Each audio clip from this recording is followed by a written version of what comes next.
Have you ever wandered through a garden and felt something more than just the beauty around you? Perhaps a sense of peace, or a deeper connection to something ancient and unseen. Now, imagine a garden designed not just to please the eye, but to whisper secrets of the cosmos, to mirror the divine, and to hold within its walls the very blueprint of paradise. For centuries, the gardens of ancient Persia have captivated historians, architects, and dreamers alike, not merely for their breathtaking beauty, but for the profound mysteries they contain.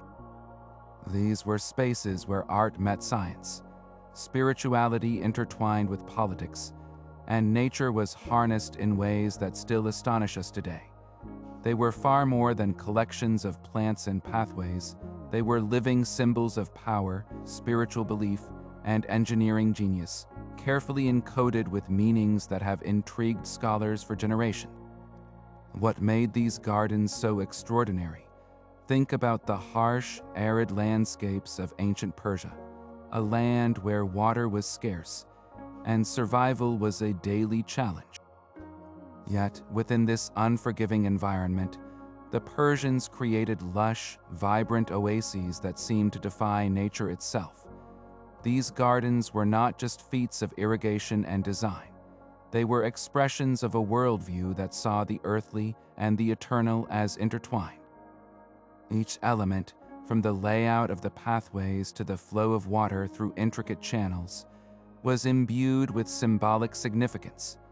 The garden was a microcosm of the universe, a sacred space where humanity could glimpse the harmony and order believed to govern all creation. It was here that kings demonstrated their divine right to rule, philosophers pondered the mysteries of existence, and ordinary people found refuge and inspiration. Today, we're embarking on a journey to unravel the secrets hidden within these legendary landscapes. We'll explore how the ancient Persians used advanced engineering to bring water to the desert, turning barren land into blooming paradises. We'll decode the spiritual and symbolic language woven into every aspect of the garden's design, revealing how these spaces served as bridges between the earthly and the divine. And we'll uncover the stories of power and ambition that shaped these gardens, showing how they were used to project authority and cultivate loyalty. This is not just a history lesson, it's an invitation to step into a world where beauty and mystery converge, where every tree, every fountain, and every shadow holds a story waiting to be discovered. So join me as we uncover the astonishing secrets of the ancient Persian gardens, and perhaps along the way, rediscover a little piece of paradise ourselves. Our journey into the heart of these gardens begins not with a flower or a fountain, but with a single, powerful word: paradise. This term, which for so many of us evokes a vision of ultimate bliss and perfection, has a wonderfully tangible origin. It comes directly from the Old Persian term pairi-daeza, which literally translates to walled enclosure or walled garden. Think about that for a moment. The very concept of an idyllic, heavenly realm is rooted in the ancient Persian idea of a protected, cultivated space on Earth. This wasn't just a linguistic coincidence. It was a profound declaration of intent. A pairi-daeza was far more than a physical barrier to keep animals out or to mark a boundary. That wall was a symbolic divider, a line between the harsh, chaotic, and unpredictable outer world and the meticulously ordered, serene, and sacred world within. It created a separate reality, a bubble of perfected nature where humanity could participate in the divine act of creation. The design of these enclosed spaces was a deliberate and thoughtful attempt to mirror what the Persians believed was the heavenly order.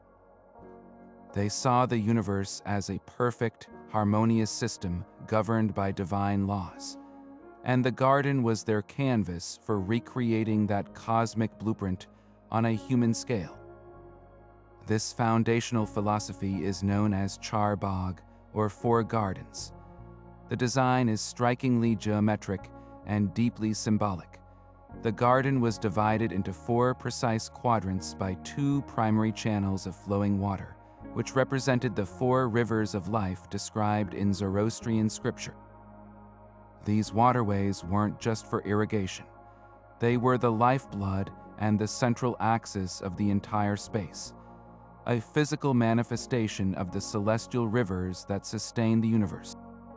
At the intersection of these channels, you would often find a central pavilion or pool, symbolizing the cosmic mountain from which all life emerged. This wasn't mere landscaping, it was a form of sacred geometry, a prayer laid out in pathways, water, and vegetation. Every single element within the wall was chosen and placed with this symbolic harmony in mind. The selection of trees, cypresses for their association with eternity and immortality, fruit trees like pomegranates and peaches representing life and abundance, was a careful curation of meaning. The sound of water flowing through narrow canals, the shade provided by a specific arrangement of trees, the fragrance of flowers carried on a breeze. All of these sensory experiences were orchestrated to evoke a specific feeling of peace, order, and spiritual reflection. To walk through a pairi-daeza was to take a stroll through a living model of the universe as it was meant to be, balanced, fruitful, and beautiful. It was a place where one could physically and philosophically align oneself with the principles of creation, experiencing a glimpse of heavenly perfection right here on Earth.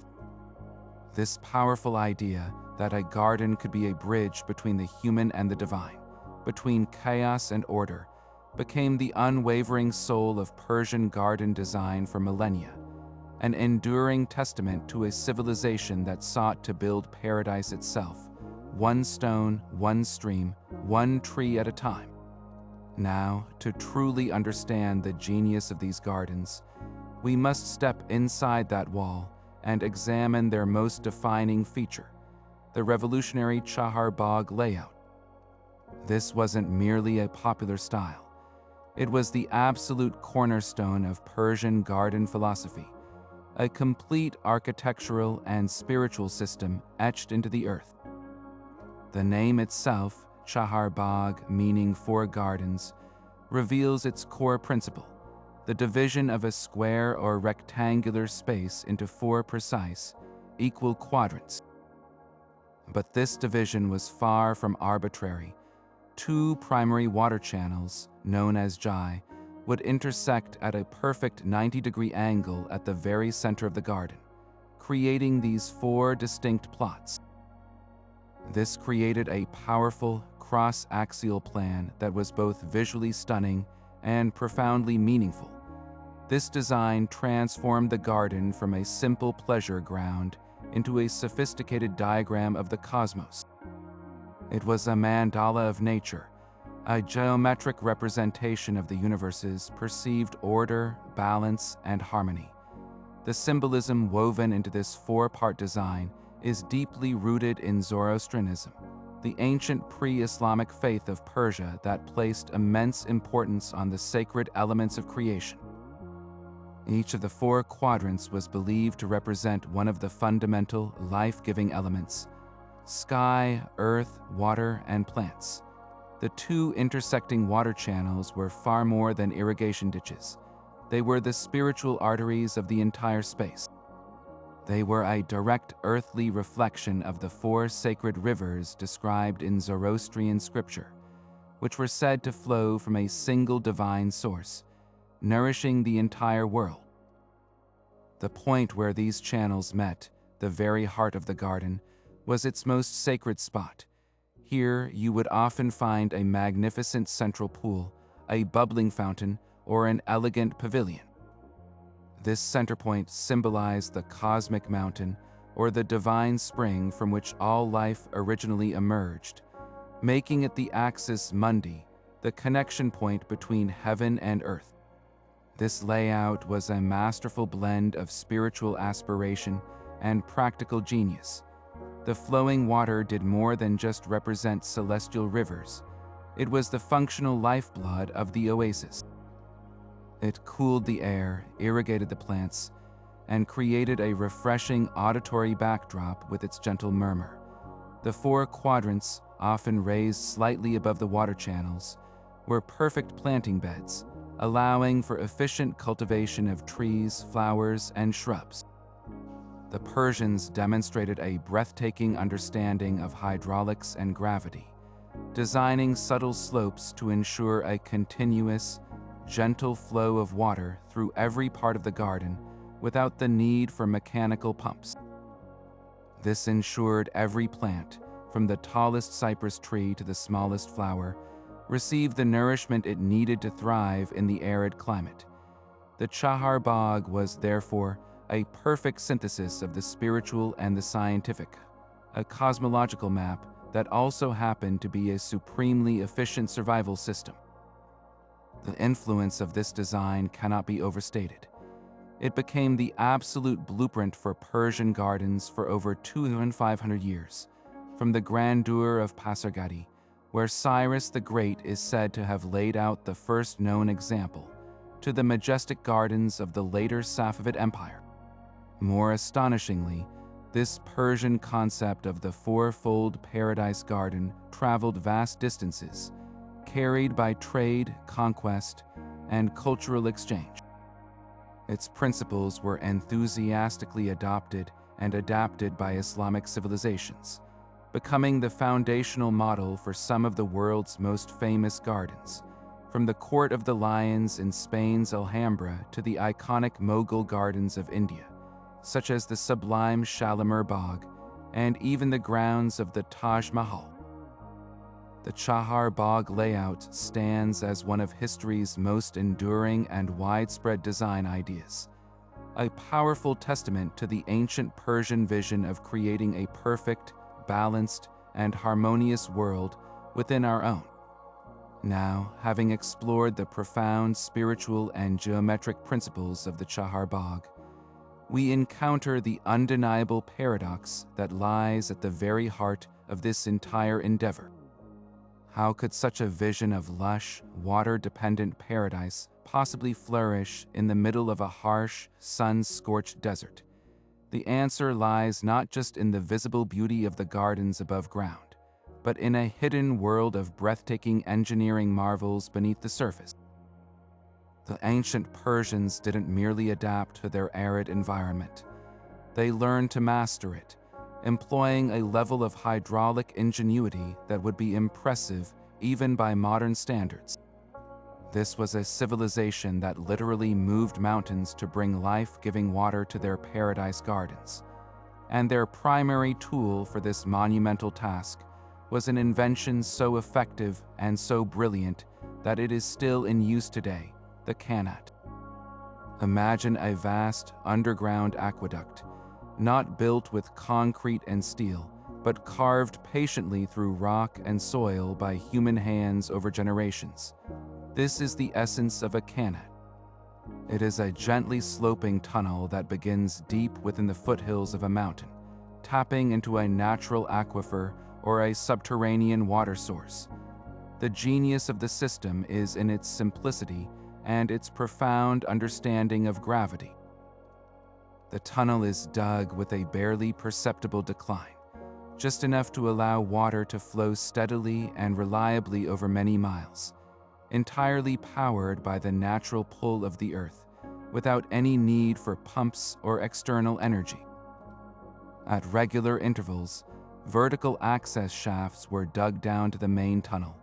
These shafts, which look from the air like a line of mysterious craters marching across the desert, served a dual purpose.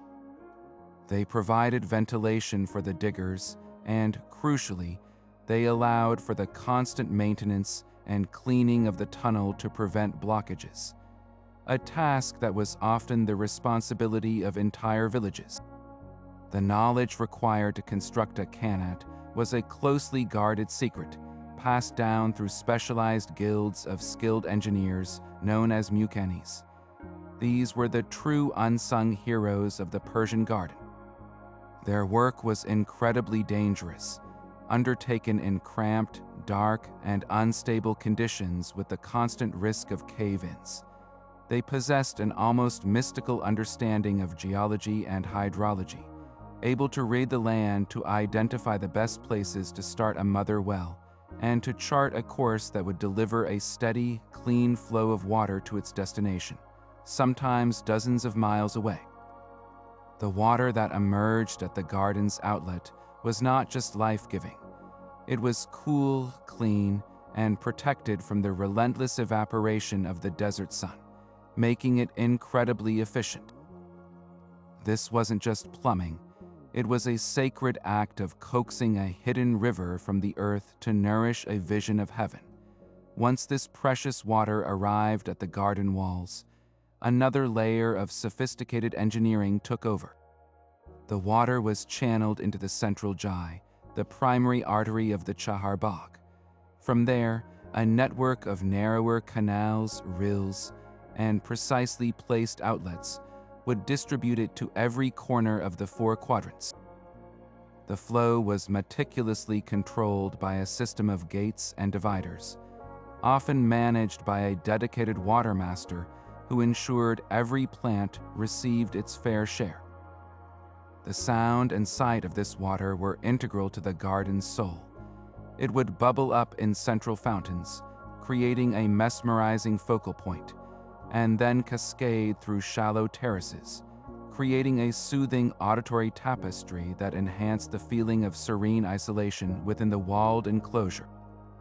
This mastery over water, from its hidden subterranean journey to its artistic, symbolic display, was the ultimate demonstration of Persian power and intelligence. It was their way of proving that even in the face of nature's most challenging conditions, human creativity and determination could indeed build a paradise on earth. Yet this mastery of water went far beyond the practical.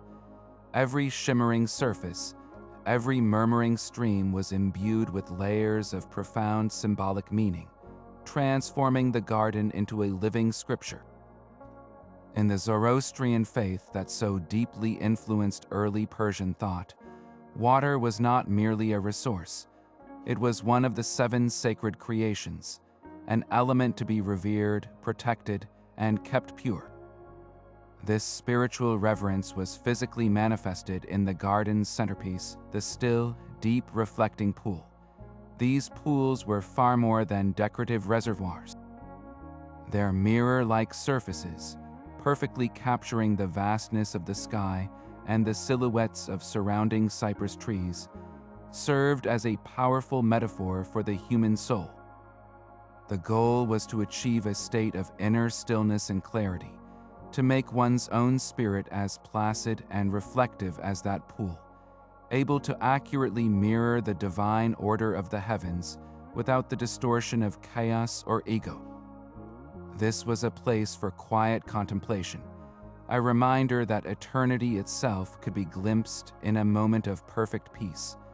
The movement of water told its own sacred story.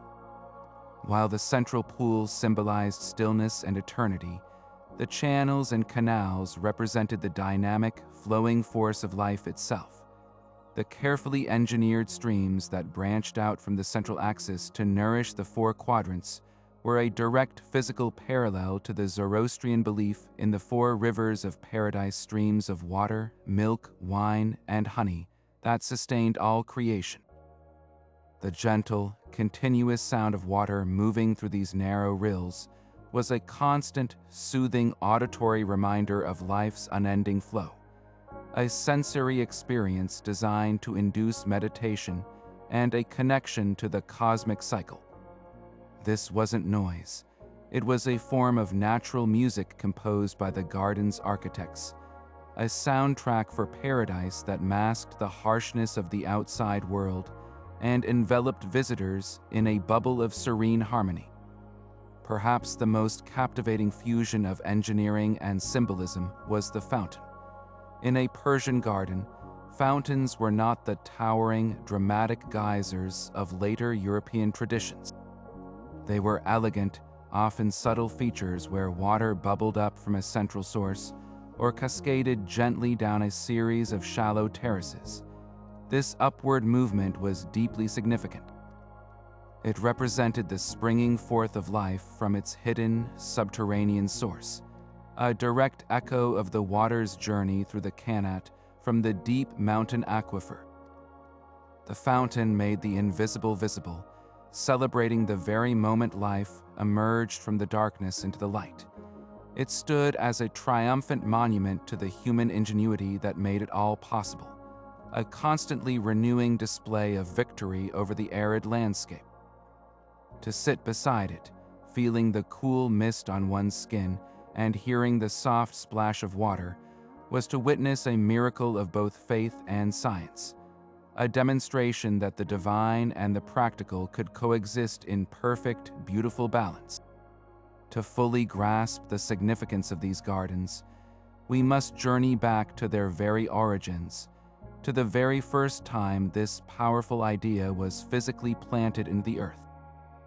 And that story begins with one of history's most visionary rulers, Cyrus the Great. In the 6th century before the Common Era, Cyrus didn't just found an empire. He forged a new concept of governance, built not on brutal suppression, but on a remarkable policy of tolerance and integration. After conquering vast territories that encompassed the advanced civilizations of the Medes, the Mesopotamians, and the Egyptians, he faced a monumental question: how to unify these diverse peoples under a single Persian banner. His answer was not just written in law, but beautifully landscaped in the very ground at his capital, Pasargadae. Here, amidst the arid plains of modern-day Iran, Cyrus ordered the construction of the first known, consciously designed Persian garden. This was no simple royal retreat. It was a bold political statement in stone, water, and foliage. Archaeological excavations at Pasargadae have revealed the clear, geometric footprint of a classic Chahar Bagh layout, the earliest known example. 2 main water channels, lined with stone, intersect at a right angle, dividing the complex into 4 quadrants. But the true genius of Cyrus's vision lies in the synthesis he engineered. He didn't impose a purely Persian aesthetic. He intentionally blended them. The sophisticated irrigation techniques likely drew from Mesopotamian expertise in managing the Tigris and Euphrates.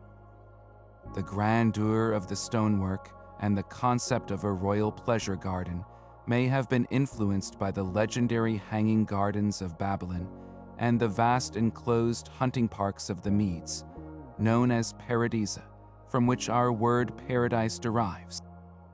The use of columned pavilions echoed Egyptian architectural styles. This cultural fusion was absolutely deliberate. By incorporating elements from the conquered peoples, Cyrus was making a powerful, non-verbal declaration. His garden was a microcosm of his entire empire, a place where the best of many worlds could coexist in harmonious order. It was a physical symbol of his famous cylinder decree, which promised respect for the local customs and religions of all his subjects. To walk through the gardens of Pasargadae was to experience the Achaemenid Empire in miniature, diverse yet unified, complex yet orderly, and sustained by the life-giving flow of water, just as the empire was sustained by the flow of trade and ideas along the royal road. The garden was his ultimate tool of soft power, a place where visiting dignitaries and representatives from across the empire could be awed not just by the display of control over nature, but by the inclusive vision it represented. It demonstrated that Persian power was not about erasing other cultures, but about weaving their strengths into a richer, more magnificent whole. Cyrus didn't just build a garden. He planted the seed for an enduring symbol of imperial ideology that would blossom for 1,000 years. Cyrus's successors understood the immense power of this living symbol and took it to breathtaking new heights of political theater. If Cyrus's garden at Pasargadae was a statement of inclusive unity, the gardens built by kings like Darius the Great and his son Xerxes at the ceremonial capital of Persepolis were something far more assertive, a magnificent and undeniable display of absolute imperial power. Here, the garden was transformed into a stage for global dominance, a tool of psychological persuasion designed to overwhelm any visitor, whether a tribute-bearing subject or a foreign ambassador. The scale was deliberately immense. These were not intimate retreats but vast, sprawling complexes that visually consumed the landscape, serving as a physical extension of the emperor's reach. To control water in a desert was to perform a god-like act of creation. To command the creation of a massive oasis was to present oneself as a master of the very elements, a ruler whose authority was as natural and life-giving as the water itself. The true genius of this political strategy, however, lay in its curated contents. A Persian emperor's garden was far more than a collection of local flora. It was a living museum of conquest, a botanical and zoological archive of the entire empire. Through an extensive network of trade routes and imperial commands, rulers would have the most exotic and valuable specimens from every corner of their domain brought to the royal gardens. Imagine an ambassador from a distant province, perhaps from the humid Indus Valley or the rugged highlands of Anatolia, walking through these grounds. Their senses would be bombarded by a stunning collection of the foreign and familiar. They might see trees from Egypt heavy with dates, vibrant flowers native only to Mesopotamia, and rare medicinal herbs harvested from the shores of the Mediterranean. This was no accident. It was a calculated display meant to evoke awe and a touch of unease. The message was clear. The king's power is so vast that he can not only conquer your army, but also transplant the very essence of your homeland for his own pleasure. He has tamed your landscape and made it a decorative feature in his personal paradise. This collection of living trophies extended to the animal kingdom.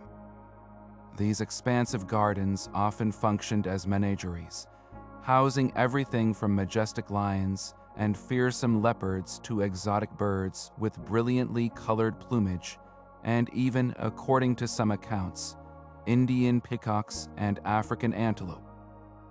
The king, often depicted in reliefs at Persepolis, tranquilly confronting a mythical beast or a lion, used the garden as a backdrop to reinforce this image of peaceful mastery over the chaotic forces of nature, and by extension, over the chaotic realms of mankind.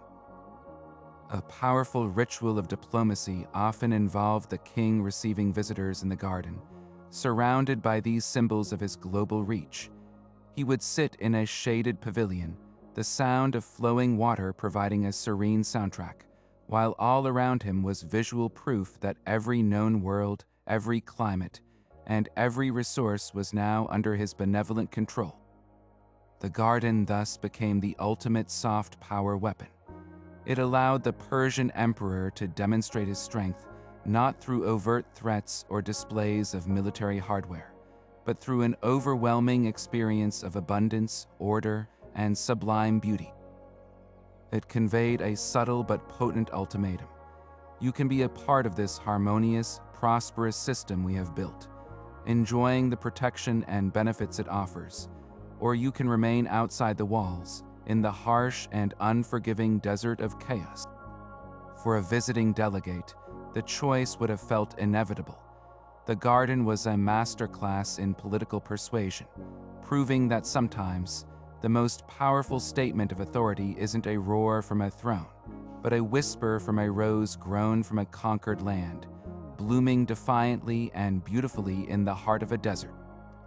Beyond their political symbolism and engineering marvels, These gardens held another layer of wonder, one that appealed directly to the senses and to the intellect. They were living libraries of the botanical world. Stepping inside was like entering a vast, open-air encyclopedia of plants, a curated collection of the empire's most extraordinary and valuable flora. This was not a haphazard arrangement of pretty flowers. It was a deliberate, scientific endeavor to gather, cultivate, and understand species from every conquered territory and trade partner. The Persian garden, in essence, functioned as one of the world's first botanical research centers, a hub for agricultural innovation, and a breathtaking display of natural diversity that served both practical and symbolic needs. The selection of plants was a meticulous process, with each species chosen for a specific purpose that went far beyond mere aesthetics. Take the cypress tree, for instance. Its tall, slender, evergreen form was a powerful symbol of eternity and resilience against the harsh elements. Planted in strategic rows or as a solitary sentinel, the cypress served as a living metaphor for the enduring nature of the empire and the eternal soul, its upward reach pointing directly toward the heavens. In stark contrast, the pomegranate tree was cherished for its earthly abundance.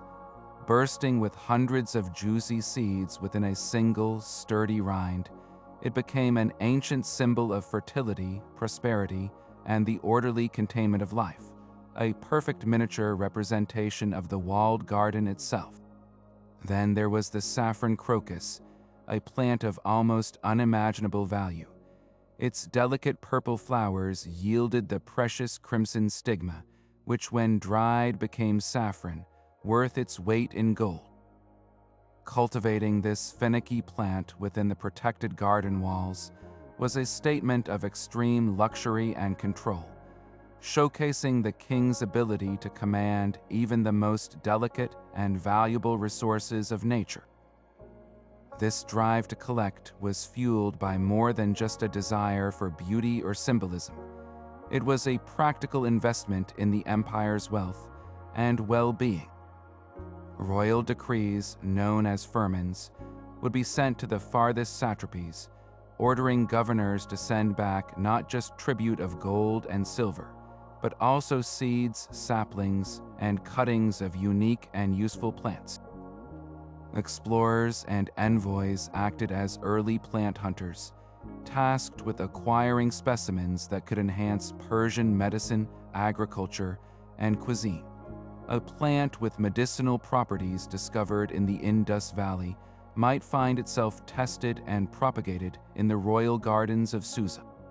A new variety of date palm from Egypt could be studied for its higher yield, and then distributed to oases across the empire to boost food production.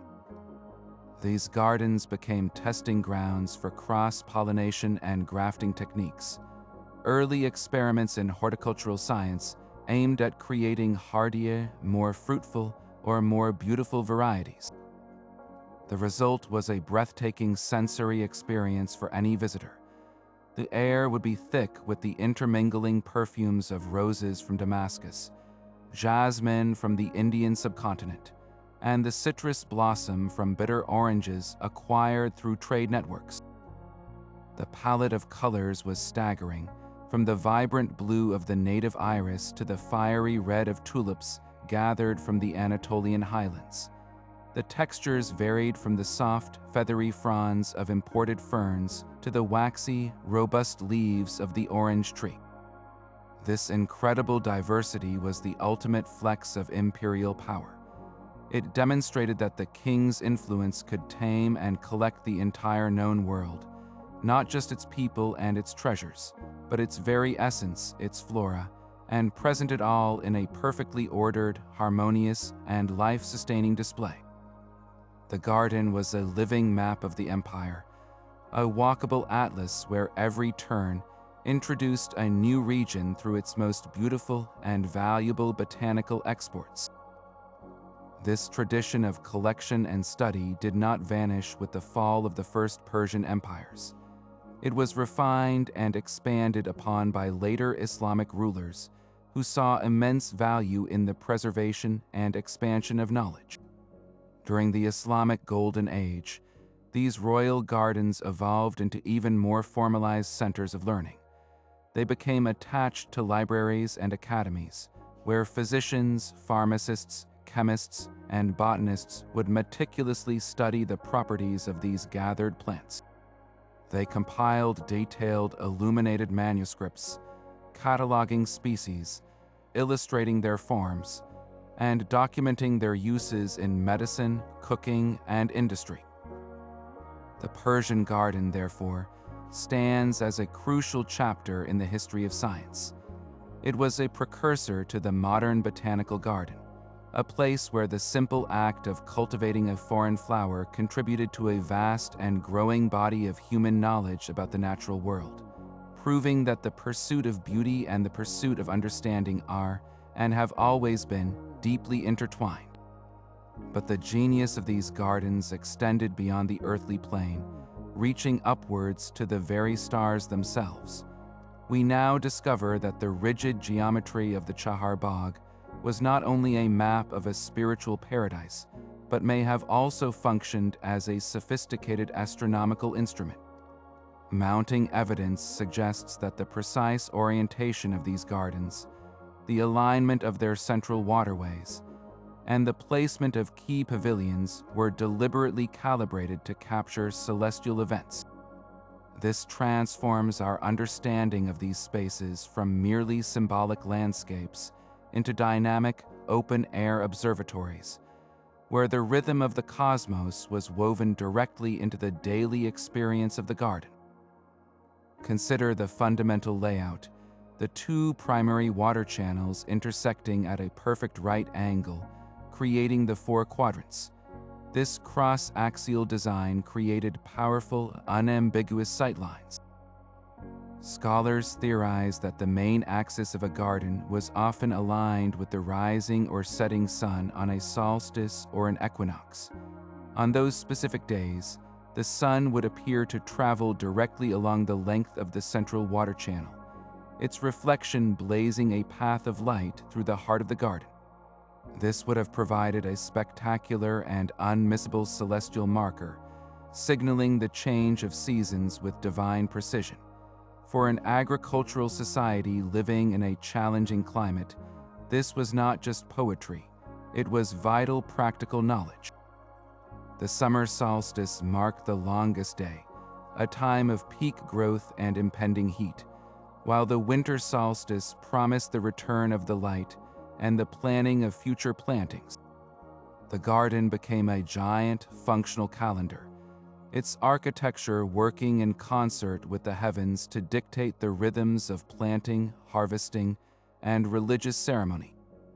This astronomical function likely extended to the night sky. The central pavilion, positioned at the sacred intersection of the waterways, would have been the ideal vantage point for a priest or scholar to make observations. The four clear corridors created by the garden's design provided unobstructed views of the horizon in all cardinal directions. Imagine a learned individual seated in that pavilion on a clear, dark night, using the straight edges of the garden walls and channels as a fixed reference grid against which to track the movement of stars and planets. They could monitor the progression of constellations, note the appearance of certain important stars like Sirius or Vega, and perhaps even predict lunar eclipses. This knowledge was deeply intertwined with the Zoroastrian faith, which held the celestial bodies as sacred manifestations of the divine order.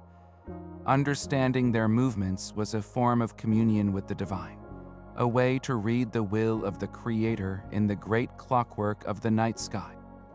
The choice of specific plants might have even supported this astronomical purpose.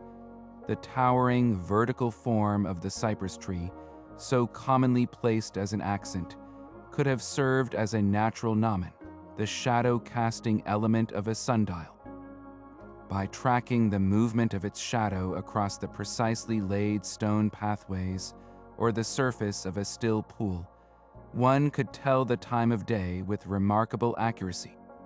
This synthesis of botany, architecture, and astronomy demonstrates a holistic world where nothing existed in isolation. Every element, from the grandest waterway to the humblest tree, played multiple roles, blending the practical, the spiritual, and the scientific into a single, harmonious whole.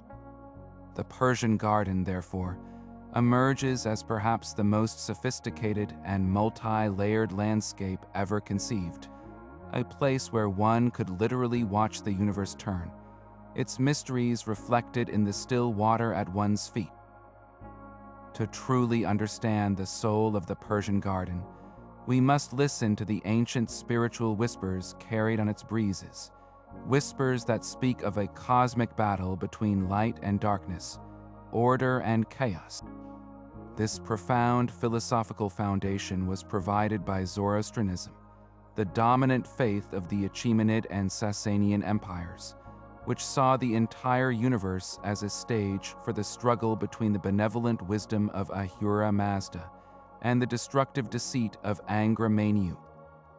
The garden was not an escape from this struggle. It was a weapon within it. It was a consciously constructed bastion of purity and divine order, a physical manifestation of the ideal world Asha, standing in defiance of the surrounding desert, which represented the chaos and falsehood of Drudge. Every single element within the walled enclosure was a deliberate act of spiritual alignment, a prayer made visible in stone, water, and leaf. This symbolic language is most powerfully expressed in the choice of trees, which were never selected merely for their beauty. The towering evergreen cypress holds a place of particular reverence.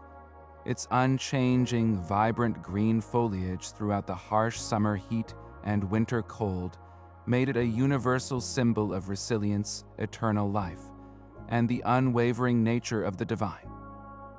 Planting a cypress in the garden was an act of hope and faith, a declaration that the spirit of creation could not be subdued by the temporary hardships of the material world.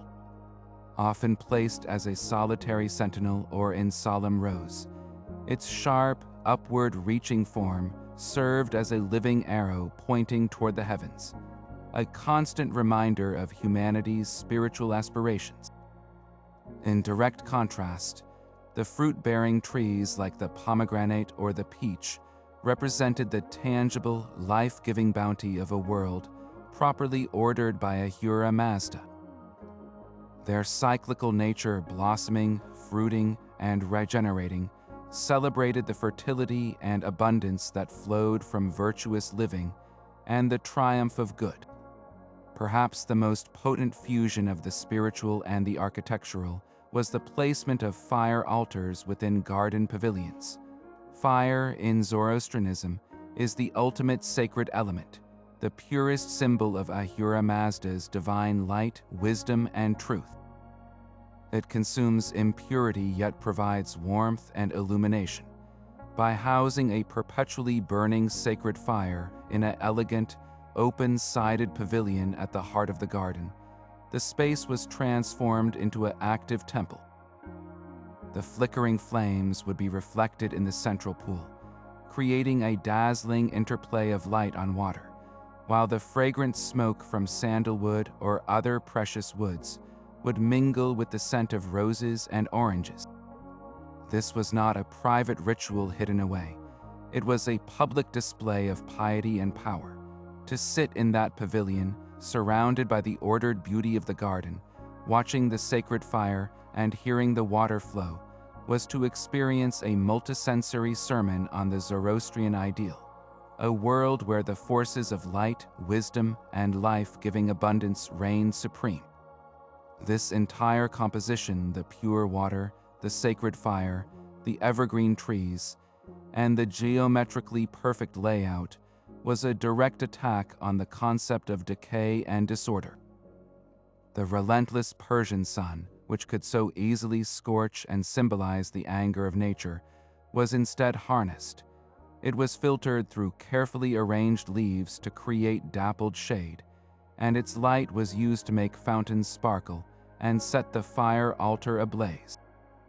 The garden demonstrated that the forces of nature were not inherently chaotic. They could be guided and purified by human reason and devotion to become instruments of harmony. This made the Persian garden far more than a place of leisure. It was a machine for spiritual alignment, a training ground for the soul. To walk its paths was to practice walking the path of a Shah.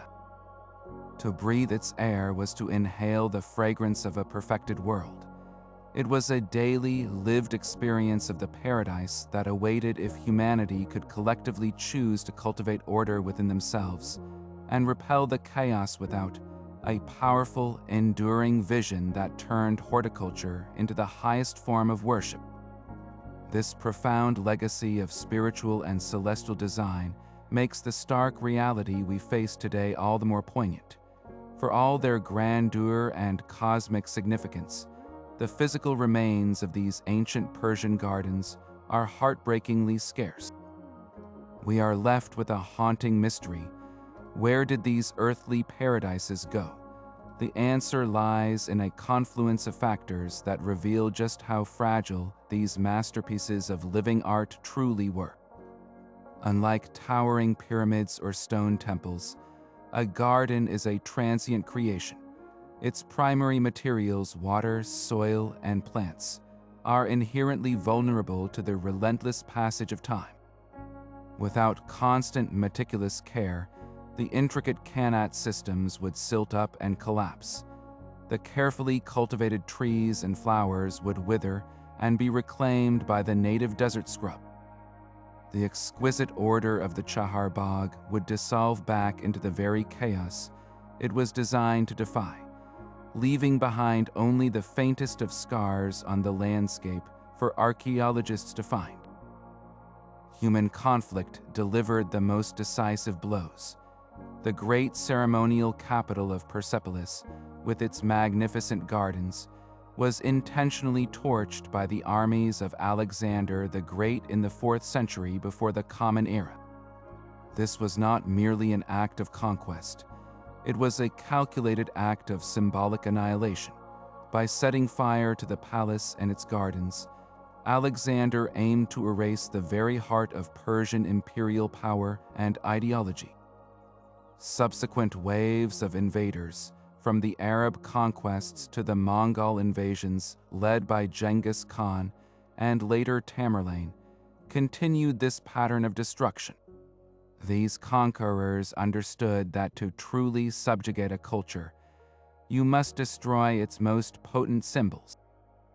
And what symbol was more potent than a walled paradise, a direct reflection of a king's divine right to rule and his god-like command over nature?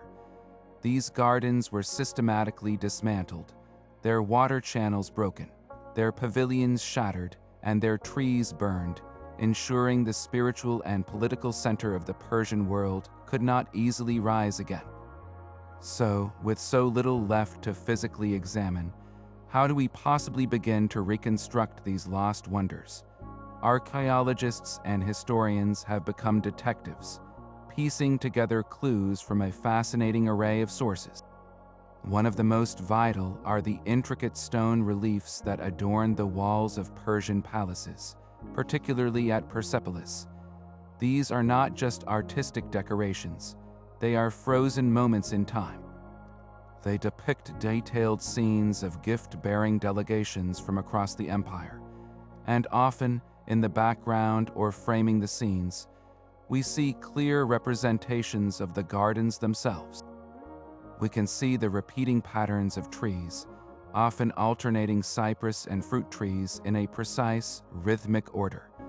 We can make out the long, straight lines of water channels and even the lotus flowers that adorn them.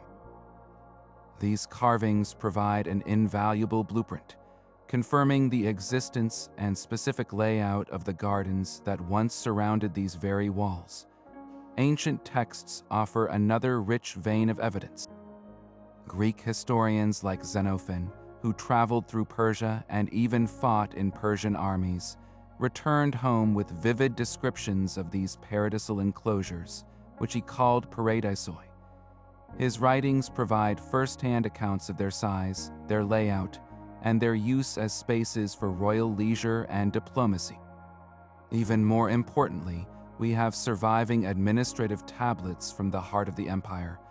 These ancient clay records, etched with cuneiform script, are surprisingly mundane and therefore incredibly reliable. They are ledgers detailing payments of wine and oil to workers, or orders for specific quantities of seeds, cypress, pomegranate, apple to be planted in the royal garden at Pasargadi. This is not poetic exaggeration. This is a bureaucratic receipt, a shipping order for paradise itself, giving us concrete proof of the exact flora that was cultivated. In the modern era, technology has opened up a whole new frontier in this search. Satellite imagery and advanced aerial photography allow researchers to scan the Iranian plateau from hundreds of miles above the Earth. From this vantage point, the subtle, long-buried ghost of a garden becomes visible. The straight lines of a vanished wall or the faint, geometric discoloration in the soil that hints at a long-filled water channel can be spotted from space. Even more powerfully, subsurface radar and other geophysical prospection tools can map features hidden deep underground without ever putting a shovel in the ground. They can detect the hollow void of a collapsed Qanat tunnel or the foundation stones of a central pavilion, allowing archaeologists to digitally reconstruct the garden's skeleton long before excavation begins. This marriage of ancient testimony and cutting-edge technology is slowly, miraculously, bringing these lost Persian gardens back to life in our minds, allowing us to once again walk their sacred paths and understand their profound message. But the genius of these gardens extended even to the very air one breathed and the sounds one heard, engaging the senses on a level that feels almost modern in its sophistication. Beyond the visual splendor and spiritual symbolism, the ancient Persian architects were masters of acoustic engineering, designing the gardens to be as much a delight to the ear as to the eye. They understood that true serenity required a carefully controlled soundscape, and they used the flow of water as their primary instrument to compose an auditory experience of profound peace and privacy. In the quiet desert environment, where silence could be as heavy as the heat, the gentle, constant murmur of water was a welcome relief. But this sound was not left to chance. It was meticulously designed, amplified, and directed to achieve specific psychological and practical effects. The primary goal was to create a blanket of soothing, consistent noise that would envelop visitors in a bubble of tranquility, effectively masking the harshness of the outside world. The designers achieved this through a brilliant understanding of hydraulics and materials. Water was channeled not through wide, slow-moving canals, but often through narrow, stone-lined rills. By constricting the flow and creating small drops or cascades over precisely angled stones, they could amplify the water's sound from a quiet trickle into a more prominent babble or rush. The placement of these water features was also strategic. A series of small fountains might be positioned near a seating area or along a frequently walked path, ensuring that the soothing sound was a near constant companion throughout the garden. This created a pervasive acoustic ambience that promoted relaxation and meditation, washing away the stress and noise of daily life just as the water washed over the stones. This auditory design also served a crucial and surprisingly practical purpose, ensuring privacy for the powerful individuals who frequented these spaces. Persian gardens were often the setting for high-stakes political discussions, delicate diplomatic negotiations, and intimate royal councils. The last thing a Shah or his advisors needed was for their confidential conversations to be overheard by servants, guards, or potential spies. The solution was ingeniously simple and effective. The persistent, multi-layered sound of water from the central fountain, the narrow rills, and the distant cascades acted as a natural form of audio masking. This continuous, broadband noise made it exceptionally difficult to isolate and understand human speech from a distance. The gentle splashes and gurgles would blend with and obscure whispered words, preventing them from traveling clearly through the air. The architecture of the garden was then tailored to enhance this effect. Seating areas, particularly those in shaded pavilions or at the intersection of waterways, were often surrounded by water features. A conversation held in such a spot would be immediately accompanied by the sound of a nearby fountain, making it virtually unintelligible to anyone more than a few feet away. Furthermore, the strategic placement of dense, tall hedges or rows of rustling cypress trees acted as physical barriers that would further absorb and disrupt sound waves. This multi-sensory approach to privacy was a testament to the holistic genius of Persian design. They didn't build walls to keep ears out. They built an environment where secrets were drowned out by the very sounds of paradise itself. In these gardens, the most sensitive matters of state could be discussed in the open air, with confidence, sheltered by the benevolent and discreet murmur of the water that gave the garden its life. Yet within these serene landscapes, the most intriguing structures were often the most visible, the elegant, open-air pavilions that graced the heart of the garden. These were not mere decorative follies or simple shelters from the sun. They were the functional and symbolic nuclei of the entire space, masterpieces of multi-purpose design that blended luxurious leisure with clandestine power. To understand a Persian pavilion is to pull back a curtain on the private world of kings and courtiers, revealing a space where the boundaries between public display and absolute secrecy were carefully and brilliantly managed. Their airy, columned architecture, often positioned precisely at the intersection of the two main water channels, was an invitation to contemplation and conversation, offering a panoramic view of the ordered paradise. But this openness was a carefully crafted illusion, for many of these structures held astonishing secrets, both above and below ground, that served the most critical needs of the state. The most immediate and delightful surprise for a visitor would be the pavilion's natural air conditioning, a technological marvel known as the yakshal. This was an ingenious underground cooling system that turned the scorching summer heat into a distant memory. The principle was breathtakingly simple and effective. Often, a Qanat channel would be deliberately routed to pass directly beneath the pavilion's foundation. As the cool water flowed through this subterranean tunnel, it would chill the stone floor above. But the innovation did not stop there. Some pavilions featured cleverly designed wind towers or badgers on their roofs. These tall, chimney-like structures would capture even the faintest breeze from high above the garden walls, funneling it down into the pavilion's interior. As this air descended, it would pass over pools of water or moist, porous clay pots, cooling it further through evaporation before it gently washed over the seated occupants. This created a continuous, refreshing flow of cool, dry air, a miraculous comfort in the desert climate that allowed the business of empire to continue uninterrupted even during the most intense heat. Beneath the ornate carpets and marble floors, however, lay another layer of purpose, hidden chambers, and discreet passageways. These secret rooms served as the ultimate safe spaces for the most sensitive activities of the realm. This is where the garden's public image as a place of leisure seamlessly transitioned into its private role as a fortress of strategy.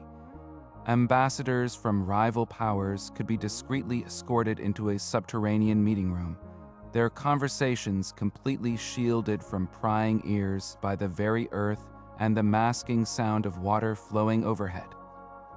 Here, far from the gossip of the court, treaties could be negotiated, alliances forged, and military campaigns planned with absolute confidentiality. The pavilion, therefore, was the perfect diplomatic tool. Above ground, it projected an image of transparent power and boundless generosity, a king so secure he conducted his affairs in the open.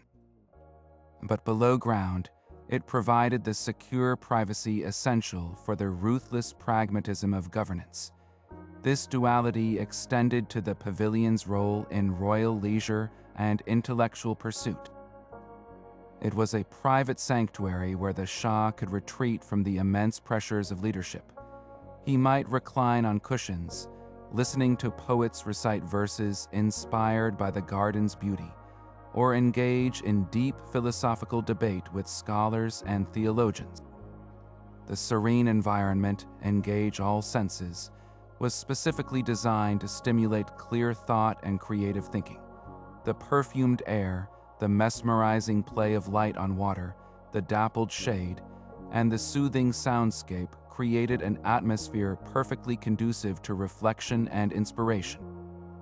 In this sense, the pavilion was a crucible for ideas, a place where the artistic and scientific advancements that defined Persian civilization were nurtured and encouraged away from the formality of the palace throne room. It was a space that acknowledged a simple truth.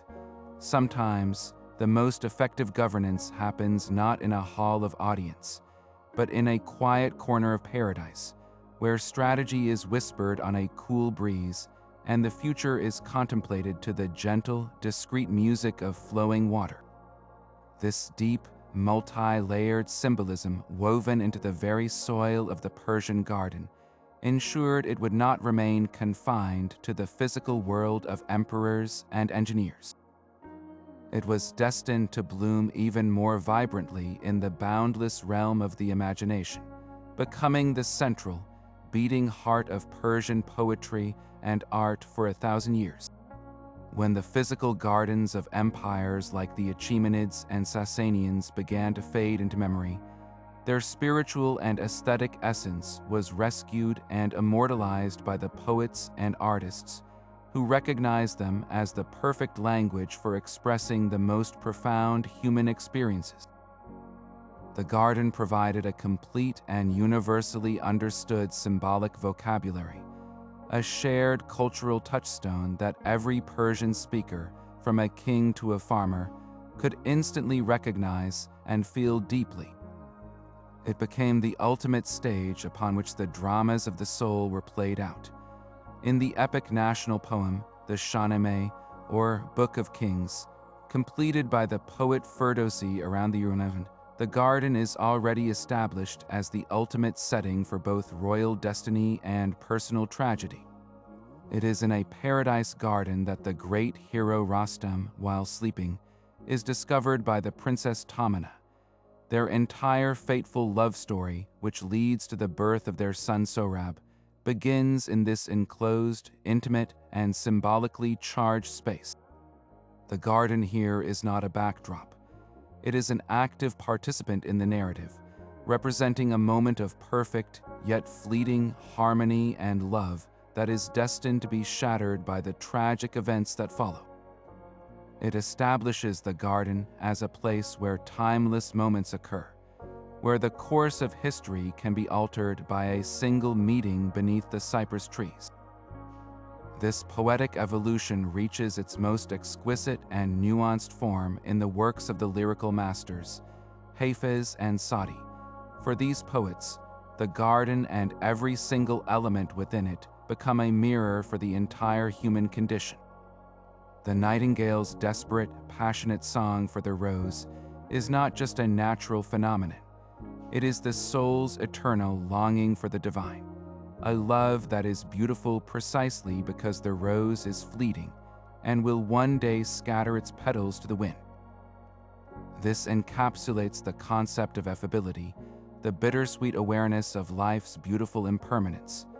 The morning breeze, or saba, becomes a sacred messenger, carrying the scent of the beloved's hair from one garden to another. When Hafez writes about sitting in a garden, listening to the water and drinking wine, he is crafting a radical spiritual metaphor.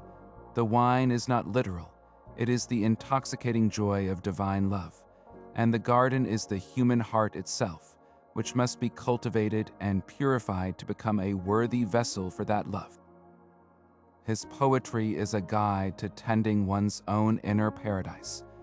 This literary flourishing was matched by an equally stunning visual tradition in Persian miniature painting. In these intricate, jewel-toned artworks, the Chahar Bagh layout is faithfully reproduced, but it is flattened into a perfect symbolic diagram. Walls dissolve to give the viewer a god-like perspective into the garden of love, the garden of paradise, or the garden of a royal court. Every detail is charged with meaning. The cypress tree often represents the graceful stature of the beloved, while the bending rose symbolizes the lover enchanted by their beauty. The presence of a fallen leaf or a faded flower is a quiet, visual reminder of life's transient nature. These paintings are not attempts to document a real place. They are attempts to paint a feeling, a spiritual state, using the formal language of the garden. They preserve an ideal that may have been increasingly rare in the physical world, ensuring that the blueprint for paradise would never be lost. Finally, this artistic preservation found its most enduring and widespread form in the intricate patterns of Persian carpets. The famous garden carpet, or garden carpet, is perhaps the most ingenious translation of all. It takes the entire concept of the Chahar Bagh and makes it portable, allowing any home, anywhere, to become a sacred space. Woven into these carpets are all the familiar elements: the central pool, the 4 dividing waterways, the trees bursting with fruit and flowers, the birds and animals symbolizing a harmonious natural world. To unroll a Persian carpet was to unroll a personal paradise, to define a space of order, beauty, and reflection within one's own home. It was a profound democratization of a once imperial symbol. Through the threads of a carpet, the verse of a poem, or the brushstrokes of a miniature, the Persian garden transcended its physical form to become an eternal idea, a sanctuary for the spirit that could thrive forever in the human imagination, long after the last Qanat had run dry. Of course, the challenge of building paradise wasn't just about mastering space and water. It was also a breathtaking race against time itself. How does one capture the fleeting, perfect essence of spring and make it last all year long in a land of extreme seasons?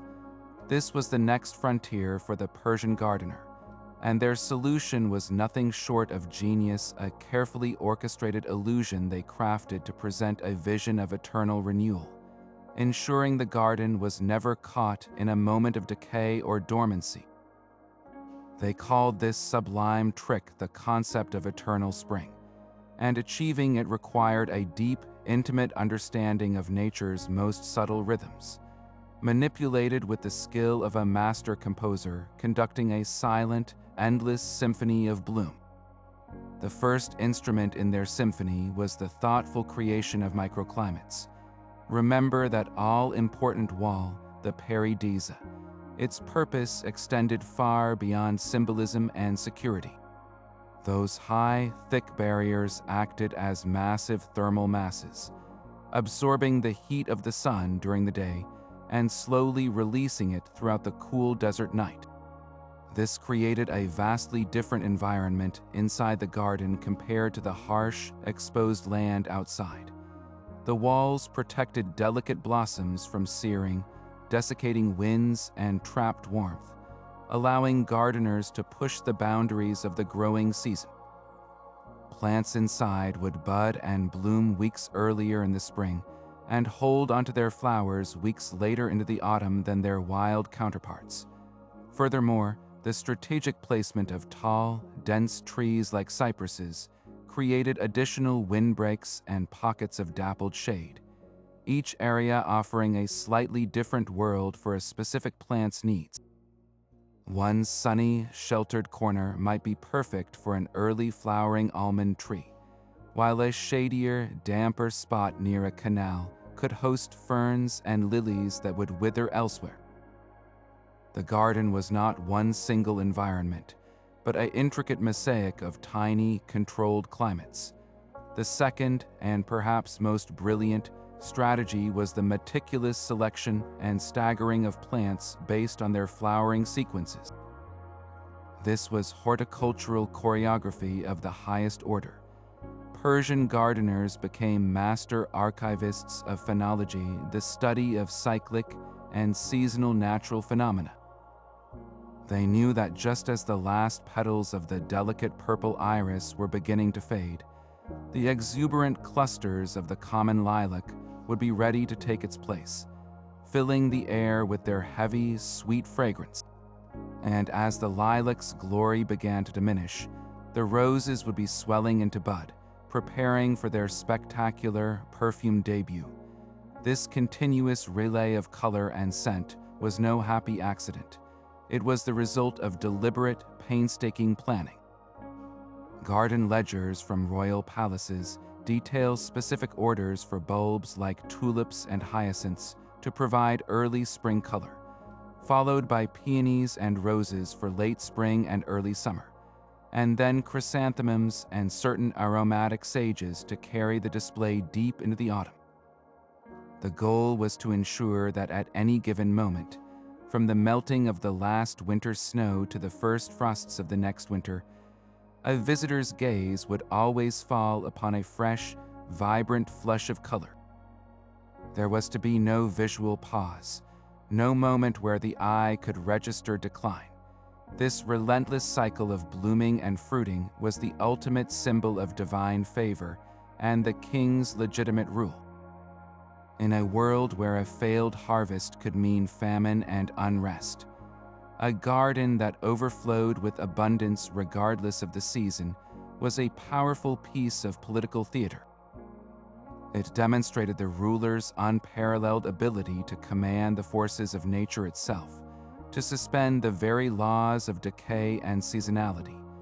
A pomegranate tree heavy with fruit next to a rosebush still in bloom in the late autumn would have been a staggering, almost miraculous sight.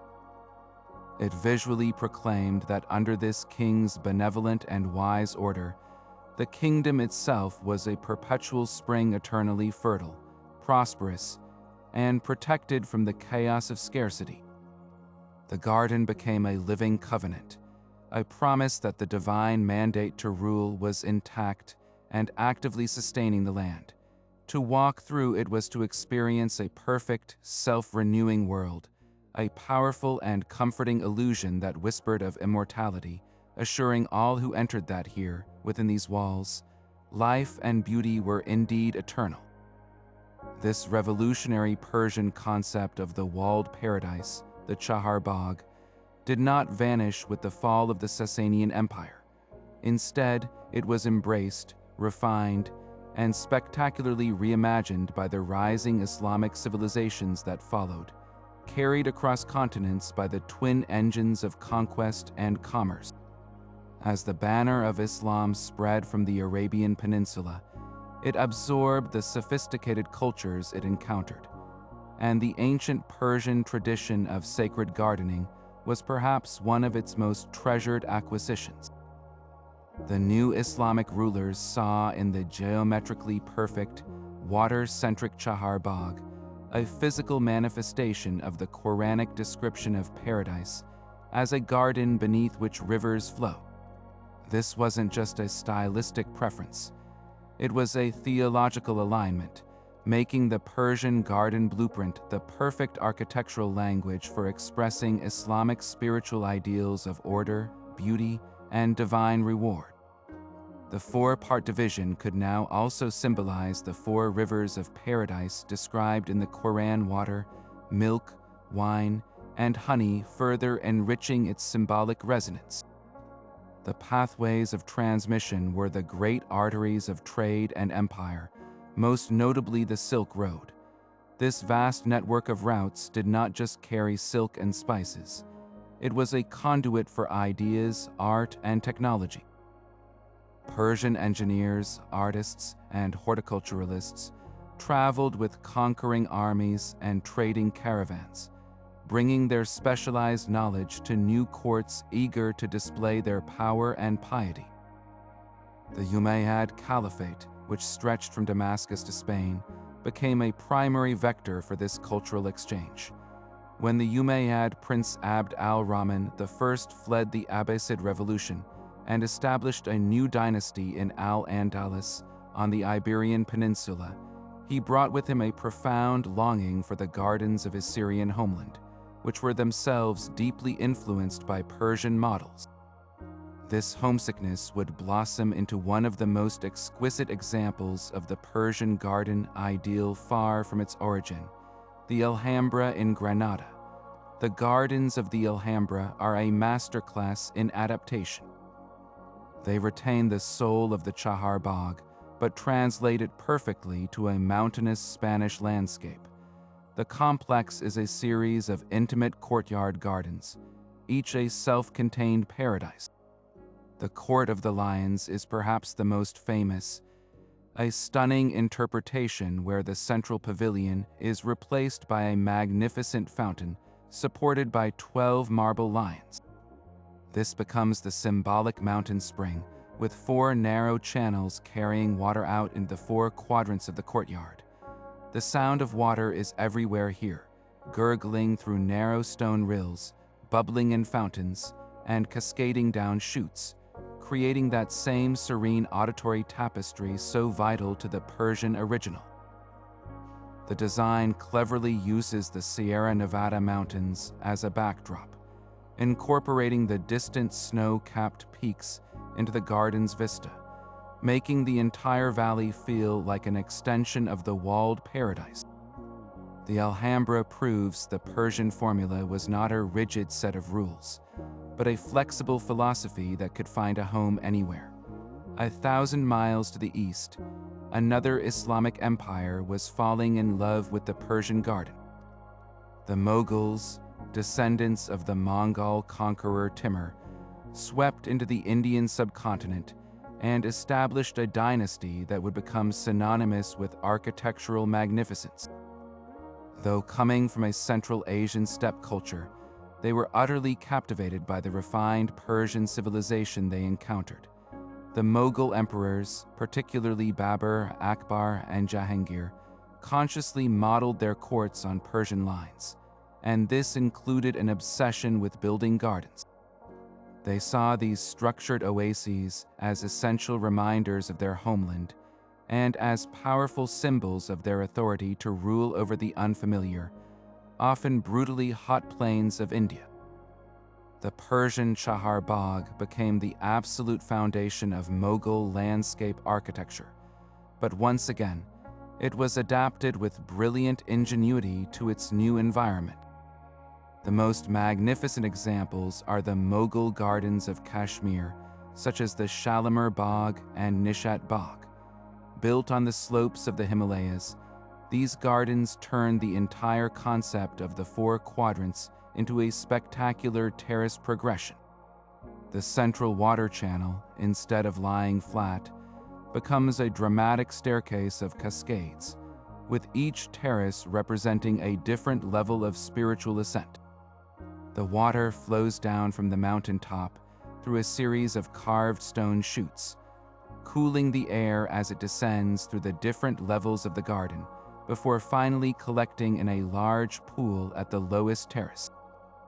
This design is a perfect fusion of Persian axial symmetry and the natural Himalayan topography, creating a dynamic, moving water feature that is both visually breathtaking and incredibly effective in the intense heat. The gardens were not just retreats, they were the summer capitals of the empire, the seat of power and administration during the hottest months. This cultural transmission reached its absolute zenith with the construction of the Taj Mahal. The entire complex is a Chahar Bagh. The magnificent mausoleum sits not at the center of the garden, but at its northern end, overlooking the Yamuna River. The garden itself is laid out in the perfect four-part division, with raised marble pathways forming the axes and water channels meeting at a central raised pool that perfectly reflects the image of the Taj. This garden is the culmination of centuries of Persian influence, filtered through Mughal sensibility and built with Indian craftsmanship. It stands as a timeless testament to an idea that began in the arid plains of ancient Persia, that a garden could be a bridge between earth and heaven, a place of perfect order and eternal beauty. From the courtyards of Spain to the terraces of Kashmir, the Persian garden provided a shared vocabulary of paradise, allowing different Islamic civilizations to write their own unique stories of power, piety, and poetic reflection in water, stone, and living green. Beyond their roles as political statements and cosmic maps, these gardens served a profoundly human purpose as some of history's earliest and most sophisticated centers for healing and restorative therapy. The ancient Persians possessed a holistic understanding of health, viewing the well-being of the mind, body, and spirit as deeply interconnected. They designed their gardens intentionally to nourish all three, creating environments that were not just beautiful, but actively medicinal. This was a place where science and serenity met, where a physician's knowledge of herbal remedies was enhanced by the calming power of a perfectly ordered natural world. The garden was, in essence, a living pharmacy, a sanitarium, and a sanctuary for the soul, all working in harmony to restore a person to a state of complete equilibrium. At the heart of this therapeutic function was the cultivation of an extensive array of medicinal plants. These gardens were meticulously curated living laboratories, growing hundreds of species specifically for their healing properties. Physicians, known as hakims, would walk these paths, selecting leaves, roots, flowers, and bark to create complex poultices, infusions, and tinctures. They grew lavender, known even then for its power to soothe headaches and induce restful sleep. They cultivated mint to aid digestion and calm upset stomachs. The vibrant saffron crocus provided more than just color and value. Its stamens were a powerful medicine used to treat everything from melancholy to stomach ailments. Roses weren't just for their beauty and scent. Their petals were distilled into rose water, a versatile tonic used as an anti-inflammatory, a mild antiseptic for washing wounds, and a calming agent for fevered skin. Every plant served a dual purpose, offering aesthetic delight and tangible healing benefit. The air itself was considered a curative agent. The Persians were pioneers in the concept of aromatherapy, intuitively understanding that fragrance could directly influence mood and health. They deliberately planted vast quantities of highly aromatic flowers and herbs like jasmine, lilac, honeysuckle, and rosemary. As visitors walked the pathways, these scents would mingle with the cool, moist air rising from the water channels, creating a natural, ever-present aromatic mist. This wasn't just pleasant, it was prescribed. The belief was that breathing this purified, perfumed air could cleanse the body of bad humors, lift depression, and calm a restless mind. The gentle, rhythmic sound of flowing water provided a constant auditory therapy, its steady murmur known to lower the heart rate and ease anxiety, effectively masking the stresses of the outside world and lulling the mind into a state of deep relaxation. This multi-sensory bath of soothing sounds and purifying scents was a form of treatment in itself. The very structure of the Chahar Bagh layout was itself a prescription for mental tranquility. In a world of uncertainty and chaos, the garden's unwavering geometric order provided a powerful psychological balm. The perfect symmetry, the predictable paths, and the clear, logical division of space created a world that was comprehensible and safe. For a mind agitated by grief, stress, or illness, this environment offered a profound sense of stability and harmony. There were no surprises, no chaotic twists or turns, only balance and predictable beauty. This allowed visitors to release their internal turmoil and align their own rhythms with the calm, orderly pace of the garden. To walk its paths was to engage in a form of moving meditation, where the focus could shift from inner distress to the external perfection of the surroundings, facilitating a natural process of mental and emotional recuperation. The garden was ultimately a masterpiece of integrated design, where every element from the medicinal herb in the soil to the scent on the breeze and the geometry underfoot worked in concert to heal the whole person. Walking through an ancient Persian garden was not simply a stroll through nature. It was akin to reading a deeply philosophical text, where every flower, every tree, and every fruit was a word in a rich, symbolic language understood by all who were culturally initiated. This was a silent, living dialogue between the creator of the garden and its visitor, a conversation about life, death, divinity, and eternity conducted entirely through the deliberate placement of flora. The choice of plants was never arbitrary.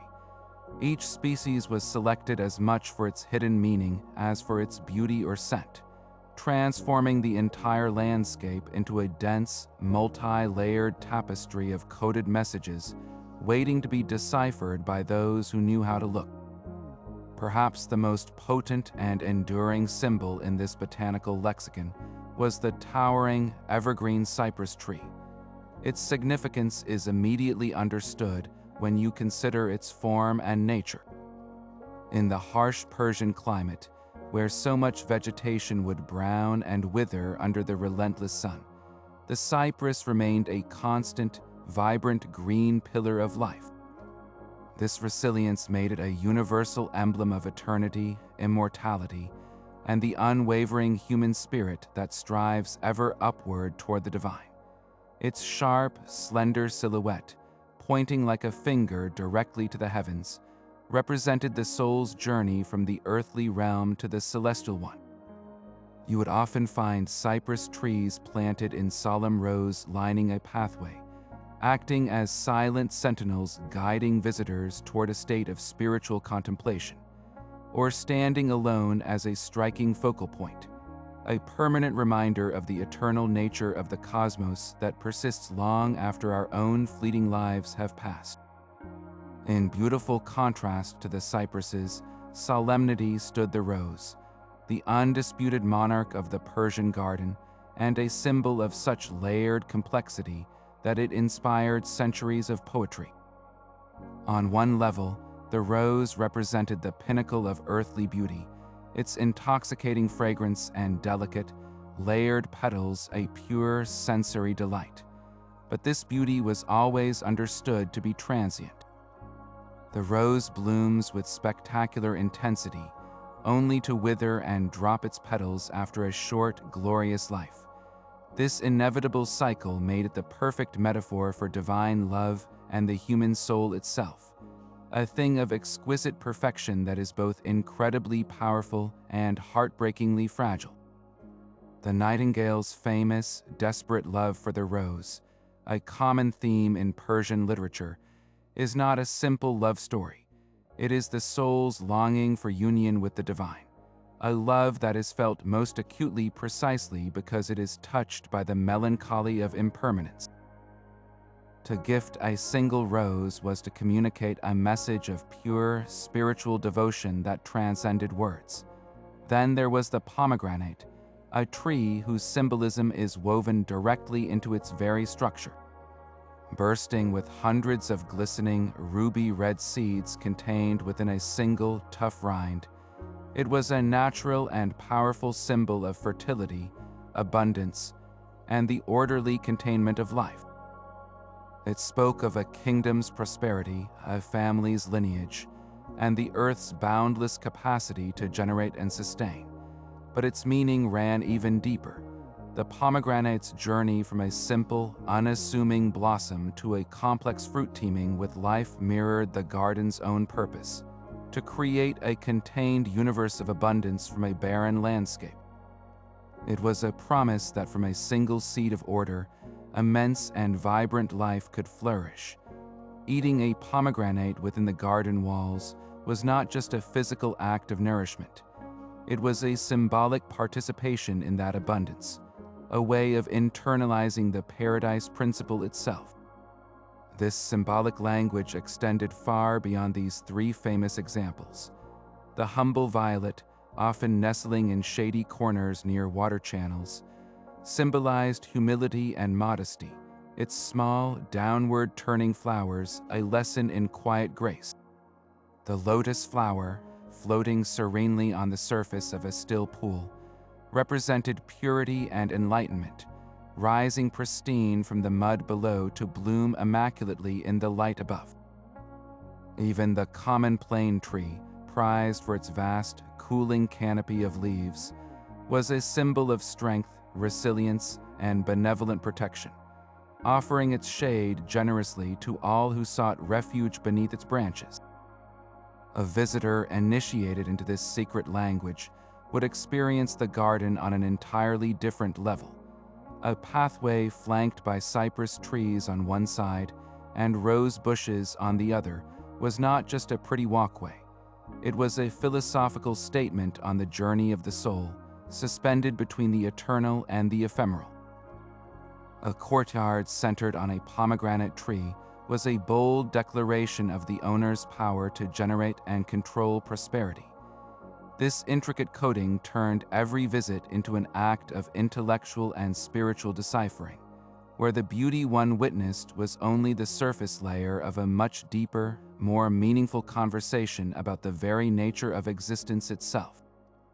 But perhaps the most profound experience of shadow was one of pure, sublime stillness. Deep within the garden, away from the dappled movement, one might find a secluded corner designed for ultimate repose. Here, beneath the dense, overarching canopy of an ancient plane tree, the light would be reduced to a deep, cool twilight, and the shadows would lie so still they felt like a physical substance. In this profound quiet, the harsh reality of the desert sun was completely forgotten. The world narrowed to the sound of your own breath and the faint, distant trickle of water. This was the garden's final, masterful manipulation of environment, creating a pocket of deep, silent shadow not for visual drama, but for the soul's quietude, offering a tangible, breathable form of peace and a refuge for the most profound contemplation. Within these sacred spaces, the boundary between the earthly and the divine became remarkably thin, transforming the garden into a living temple where the most significant rituals of Persian life could unfold. It was here, amidst the precisely ordered beauty, that kings were crowned, the new year was welcomed, and the cosmic balance was ceremonially reaffirmed. The garden was not merely a backdrop for these events. Its very design was an active participant, a physical manifestation of the principles being celebrated. For a royal coronation, the symbolism was unmistakable. The newly anointed king would be enthroned in the central pavilion, positioned at the axis mundi where the four waterways met. From this sacred intersection, seen as the very center of the world, he would symbolically receive his divine mandate to rule, surrounded by the abundant fruits of every conquered land and the life-giving flow of water that he now commanded. His authority was presented as a natural, heavenly ordained extension of the garden's own perfect order. The ceremony physically placed him within the blueprint of paradise, visually arguing that his reign would continue this tradition of harmony, abundance, and benevolent control over chaos. The most profound and enduring of these garden ceremonies was, and remains, the celebration of Nowruz, the Persian New Year, which coincides with the spring equinox. This ancient Zoroastrian festival marks the moment of cosmic renewal, the triumph of light over darkness and life over dormancy. While families celebrate in their homes, the core of the ritual is a reenactment of the garden's eternal spring, bringing its symbolic promise of rebirth into a deeply personal context. The centerpiece of Nowruz is the Haft-Seen table, a spread of 7 symbolic items whose names all begin with the Persian letter Sin or S. Each item is a direct echo of the garden's bounty and its deeper meanings. Sabzeh, or sprouted wheat or lentils, represents rebirth and new growth, a miniature version of the garden's flourishing greenery. Senged, the dried fruit of the olaster tree, symbolizes love and wisdom, echoing the shade and knowledge offered by the garden's trees. A mirror is placed to reflect the light and the participants, symbolizing self-reflection and the sky, while goldfish in a bowl represent life and the element of water, the very lifeblood of the paradise garden. This ritual transformation of the home into a symbolic garden reaches its climax with the moment of Sizda Badar, which translates to getting rid of the 13th. On the 13th day of the new year, families pack a picnic and literally leave their homes to spend the entire day outdoors in a park or garden. This is not a simple outing. It is a mandatory act of rejoining the natural world at the peak of its spring renewal. The sabzeh from the Haft-Seen table, which has been growing for weeks, is taken to a flowing body of water and cast in, carrying away any paleness or misfortune from the household and returning it to the cycle of nature. By participating in Sizda Badar, people are effectively stepping out of their manufactured lives and back into the cosmic order represented by the garden. They are immersing themselves in the real, untamed yet seasonally renewed world, thus completing the symbolic cycle that began with the controlled, artificial renewal of the Haft-Seen. The garden, therefore, provides the model for the ritual, and the ritual, in turn, reaffirms the garden's central place in the culture as the ultimate symbol of a life in harmony with the fundamental rhythms of the universe. While the grand designs of kings and emperors are celebrated in the histories of these gardens, a quieter, equally significant story has often been cultivated in their shadows, the profound and multifaceted role of women. Within the rigidly structured confines of royal courts and society, the walled garden offered a unique realm of autonomy and influence for royal and elite women, serving as patron, designer, sanctuary, and stage. Their involvement was far from peripheral. It was integral to the cultural and social life that flourished within these verdant enclosures. Consider the captivating legend of Queen Esther, the Jewish queen of the Persian king Ahasuerus, often identified as Xerxes I. While historical evidence is woven with threads of myth, the long-standing tradition that attributes a magnificent garden to her in the royal complex at Susa is powerfully symbolic. It suggests a cultural memory of royal women not as mere inhabitants of these spaces, but as their active creators and benefactors. A garden bearing a queen's name implies agency, a command of resources, and a desire to leave a living legacy rooted in beauty and contemplation, a verdant counterpoint to the stone monuments of her husband. Beyond the realm of patronage, the garden's secluded nature made it an essential sanctuary for women's social and personal lives, a rare domain where the strictures of public visibility could be relaxed. In a culture that often enforced gender segregation, the high walls of the pairi-daeza created a protected outdoor haven where women could move and breathe with a freedom denied to them in the open streets or the crowded palace. This was not a space of idleness, but one of vibrant activity. It was a natural gymnasium for exercise and leisurely strolls, a setting for musical recitals and poetic readings where women could be both audience and performers. Here, mothers could teach their daughters, friends could share confidences away from eavesdropping servants, and the court's female intelligentsia could engage in philosophical discussion inspired by the harmonious surroundings. The garden was, in effect, a private club, a university of the senses, and a therapeutic retreat exclusively for their use. This autonomy extended into the very artistic and cultural expressions that the gardens inspired. The pervasive garden motifs in Persian poetry, textiles, and miniature painting were not solely a masculine domain.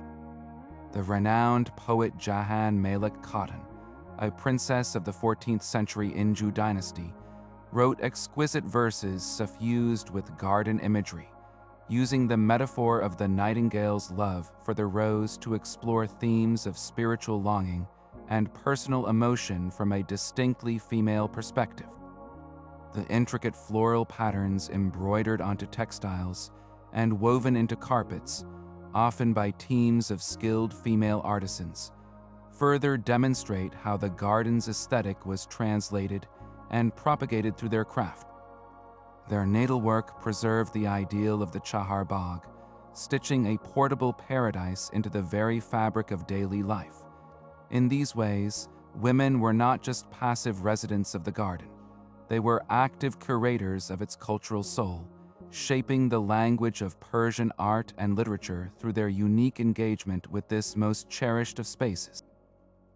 These silent stones and forgotten tools hold the keys that unlock the deepest intentions of the garden's creators, offering us a direct line to the philosophical, political, and profoundly personal messages they encoded into their living paradises.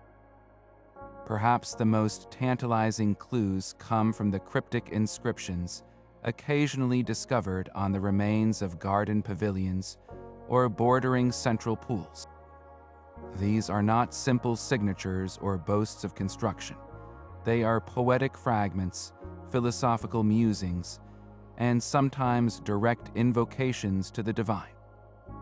Imagine tracing your fingers over weathered stone to read a line of poetry carved 1,000 years ago, a sentiment left for the breeze and the water to hear. One common inscription found in several locations translates to, "If there is a paradise on earth, it is this, it is this, it is this." This is more than mere pride. It is a powerful declaration of success, a claim that the architectural and spiritual goal of replicating heaven has been tangibly achieved right here, within these very walls. Other inscriptions might quote from sacred texts or the works of revered poets like Hafiz, directly linking the physical space to a broader cultural and intellectual tradition, transforming a stroll through the garden into a walk through a living library of thought. Beyond poetry, the political use of these inscriptions is equally revealing. A royal garden was the ultimate propaganda tool, and its inscriptions were the captions. A king might have his titles and grandest achievements carved into the stonework of a pavilion where he received ambassadors. Phrases extolling his justice, his piety, and his role as the gardener of his people were common, visually reinforcing the ideology that his rule was as natural, benevolent, and life-giving as the carefully tended oasis itself. These words, read aloud by a courtier or contemplated silently by a visitor, were a constant, subtle reminder of the power structure that made such beauty possible. They anchored the fleeting sensory experience of the garden to the permanent, stone-carved authority of the emperor, ensuring that even in a moment of private peace, one was never allowed to forget the source of this abundance. Moving from grand stone to small metal, we find another astonishing source of evidence: coins. Persian and later Islamic rulers frequently chose to mint their currency with images that projected their core values and legitimacy. The depiction of a Chahar Bagh layout on a coin is a profound statement. It signifies that the paradise garden was not just a personal luxury, but a fundamental pillar of the state's identity, as central to its concept of power as a fortress or a treasury. A subject handling such a coin would feel the raised image of the four quadrants and the central pool, a daily tactile reminder of the heavenly order the king claimed to uphold. For foreign merchants, these coins were a portable advertisement of Persian sophistication and control, broadcasting a message of stable, divinely sanctioned prosperity that encouraged trade and diplomatic relations. The garden on the coin was a promise and a threat.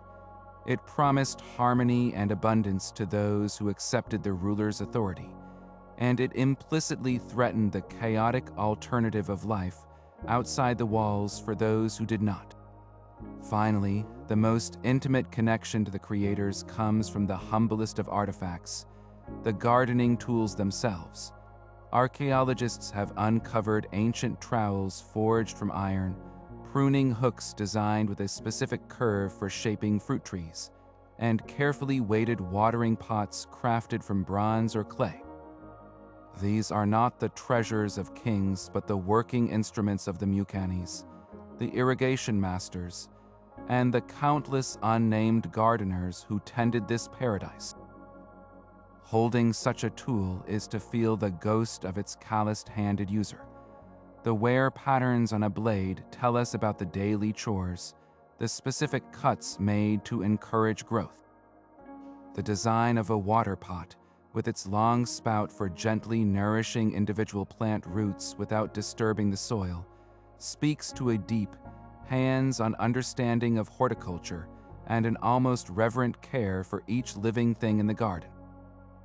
These artifacts silence the grand narratives of empire and let us hear the whisper of the individual, the skill, the patience, and the daily devotion required to maintain the illusion of eternal spring. Together, these inscriptions, coins, and tools form a multi-layered record, allowing us to understand the Persian garden not as a static picture, but as a dynamic, living text, written in water, stone, and leaf, and waiting centuries for us to finally learn how to read it. To cultivate paradise in the heart of a desert required more than just bringing water from the mountains. It demanded a deep, almost mystical understanding of the land itself. The ancient Persian gardener was a master of environmental alchemy, possessing a vast repertoire of techniques to transform the region's challenging, often hostile conditions into a fertile cradle for life. Their success was not a defiance of nature, but a profound collaboration with it, a philosophy of working with the existing elements to create something new and miraculous. They began with the very earth beneath their feet, recognizing that the native soil was often too sandy, saline, or nutrient-poor to support the lush, water-sensitive plants they wished to cultivate. Their solution was a sophisticated and ongoing process of soil amendment, creating a rich, living foundation for their botanical wonders. They developed what we might now call a perfect recipe for ideal garden soil, a mixture known for its ability to retain moisture while still providing excellent drainage, a critical balance in an arid climate where water was precious, and root rot could be a death sentence. This recipe likely involved a careful combination of the existing local topsoil, generous amounts of well-rotted animal manure to provide nutrients and improve texture, and sand or fine gravel to ensure water could percolate through and not drown the roots. Perhaps most importantly, they incorporated huge quantities of organic matter in the form of composted plant waste. Every fallen leaf, every spent flower, every pruned branch was returned to the earth, creating a sustainable cycle of nourishment. This created a soil that was not just dirt, but a thriving ecosystem teeming with microbes and earthworms, a soft, dark, spongy medium that could hold onto every drop of precious water and deliver it slowly to the thirsty roots of their plants. Above ground, they waged a constant, clever battle against the elements, particularly the sun's scorching rays and the region's fierce, desiccating winds. The garden's high perimeter wall was the first and most formidable line of defense, but the strategic planting within created a multi-layered microclimate. They understood the power of planting in tiers, using tall, hardy trees as a permanent living canopy. The majestic, drought-resistant chinar or oriental plane tree was a favorite for this purpose, its enormous, spreading leaves casting a deep, cooling shade over vast areas below. Beneath this high canopy, they would plant a middle story of smaller trees and large shrubs, like pomegranates or quinces, which further filtered the sunlight and broke the force of the wind. Finally, at the lowest level, the flower beds and herbaceous plants thrived in this protected, humid understory, sheltered from the worst of the sun and wind. This careful stratification created a vertical oasis where the temperature could be several degrees cooler and the humidity significantly higher than in the exposed desert just beyond the walls, a microclimate that allowed delicate species to flourish. Their mastery of water conservation extended far beyond the Qanat. Within the garden walls, every single drop of water was managed with meticulous care. The primary water channels were lined with smooth stone or fired clay to prevent precious water from seeping away into the ground before it reached its destination. The planting beds themselves were often designed as slightly raised plots, bounded by low stone curbs or packed earth. This allowed the gardener to irrigate each bed efficiently, ensuring water went directly to the root zones with minimal waste from runoff or evaporation. They also pioneered the use of mulch, blanketing the soil around plants with a layer of straw, dried leaves, or even pebbles. This simple yet brilliant technique acted like a protective lid on a pot, drastically reducing evaporation from the soil surface, keeping the root systems cool, and suppressing weeds that would otherwise compete with the prized plants for every sip of water. The garden was a sealed hydrological circuit, a model of efficiency where water was captured, distributed, utilized, and conserved in a continuous, closed loop. These ancient, sustainable practices are not mere historical footnotes. They offer a powerful and directly applicable blueprint for modern landscaping, especially in the world's arid and semi-arid regions facing increased water scarcity. In places like the American Southwest, Australia, and the Mediterranean, the principles of xeriscaping landscaping that reduces or eliminates the need for irrigation directly echo the wisdom of the Persian garden. The modern movement away from thirsty, non-native lawns toward native, drought-tolerant plantings is a rediscovery of the Persian focus on working with, not against, the local climate. The use of swales and berms to capture and direct rainwater mirrors the subtle gradients of the Chahar Bagh. Even the trendy use of decorative gravel and stone mulches in contemporary gardens is a direct descendant of those ancient pebble mulches that kept the soil moist and cool under the Persian sun. The greatest lesson we can learn from these master gardeners is one of perspective.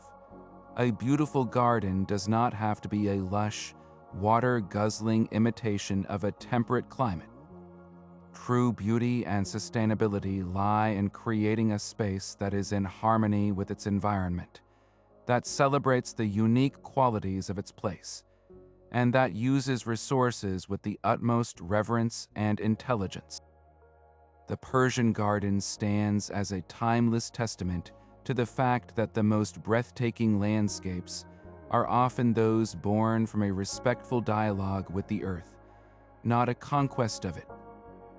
In the end, the true miracle of the Persian garden lies not in any single channel of water or choice of tree, but in its breathtaking synthesis of all human endeavor into a single, harmonious whole. It stands as perhaps history's most complete and intentional microcosm, a living model of a universe where art, science, spirituality, and power are not competing forces, but inseparable threads woven into the same magnificent tapestry.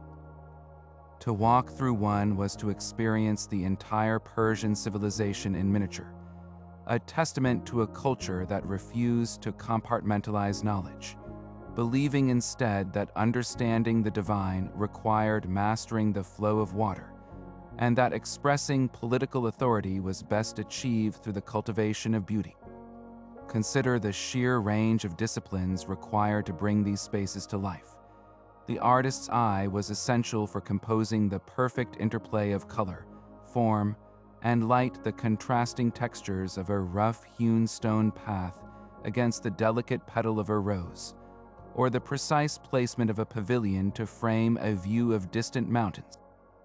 The scientist and engineer were present in every calculated slope of a water channel, every hidden Qanat tunnel, and every carefully amended soil bed that could sustain a foreign species.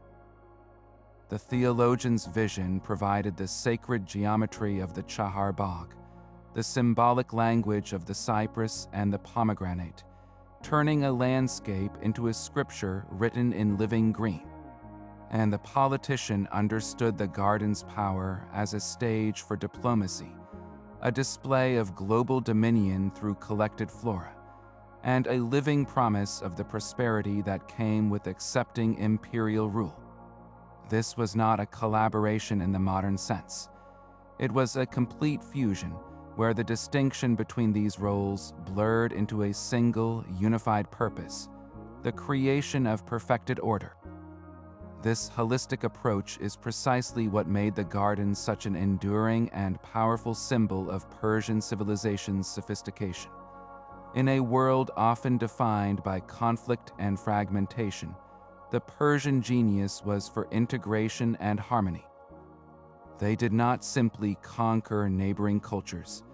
They absorbed their best ideas, much like their gardens collected the finest plants from across the empire. Mesopotamian irrigation knowledge, Median architectural concepts, Egyptian artistic motifs, all were blended and refined into something distinctly and elegantly Persian. The garden was the ultimate expression of this cultural philosophy. It demonstrated that true strength and resilience come not from rigid purity, but from the ability to harmonize diverse elements into a stable, beautiful, and life-sustaining system. The resilience of the garden, its ability to create and sustain life in the harshest of environments, mirrored the resilience of the civilization that invented it. Both were engineered systems of incredible sophistication, designed to not just survive, but to thrive and flourish for centuries by mastering the delicate balance between opposing forces. Ultimately, the Persian garden offered a powerful, tangible answer to humanity's most profound questions about our place in the cosmos. It was a bold declaration that the gap between the earthly and the heavenly was not unbridgeable. Through reason, devotion, and sheer human ingenuity, a glimpse of paradise could be made real. It argued that the chaos of the natural world could be guided into order, that the barren desert could be taught to bloom, and that the human spirit, through contemplation in a perfectly arranged space, could achieve a state of reflective peace. This was not an escape from the world, but a profound engagement with it, a blueprint for how to live within it wisely, beautifully, and sustainably. The garden was the Persian civilization's greatest gift to the world, a complete philosophy expressed not in a dusty tome, but in the shade of a tree, the sound of water, and the scent of flowers on a cool breeze, inviting all who entered to experience the universe not as a place of chaos, but as a place of exquisite, meaningful, and harmonious design. So as we reach the end of our journey through these legendary landscapes, what remains is a profound sense of awe at the sheer depth of ingenuity and meaning the ancient Persians cultivated within their walled enclosures. We have wandered through spaces that were, all at once, feats of survival and hymns to the divine. We uncovered the revolutionary engineering of the Qanat systems, those hidden subterranean rivers that defied the desert, and saw how that life-giving water was then choreographed into the sacred geometry of the Chahar Bagh cosmological map, made tangible in pathways and pools. We decoded the silent language of their symbolic flora, where a cypress tree whispered of eternity and a rose bloomed as a bittersweet lesson in the beauty of impermanence. We saw how these gardens were far more than serene retreats. They were stages for immense political power, where kings displayed their global reach through collected botanical trophies and used the soothing sound of water to mask the whispers of high-stakes diplomacy. We learned they were centers of healing and scientific study, living libraries of medicinal plants and early laboratories for botanical innovation. And we discovered how they were aligned with the cosmos itself, functioning as open-air observatories that tracked the solstices and connected the rhythm of human life to the great turning of the heavens.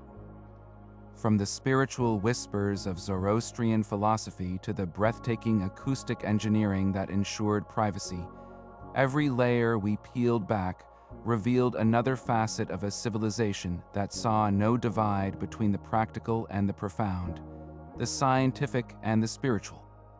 These gardens stand as one of humanity's most holistic achievements, a perfect synthesis of art, science, faith, and ambition. They represent a timeless aspiration to build harmony out of chaos, to create a glimpse of paradise not in some distant afterlife, but right here on Earth. They challenge us to see our own surroundings not just as places to live, but as spaces we can imbue with meaning, beauty, and sustainable purpose. Now, we turn the conversation over to you. Which of these secrets resonated most deeply? Was it the hydrological genius of the Qanat, the profound spiritual symbolism, or the clever political theater? Share your thoughts in the comments below. We would love to hear which aspect of this story captured your imagination. And if this journey has inspired you to seek out these wonders for yourself, know that the legacy of the Persian garden continues to bloom.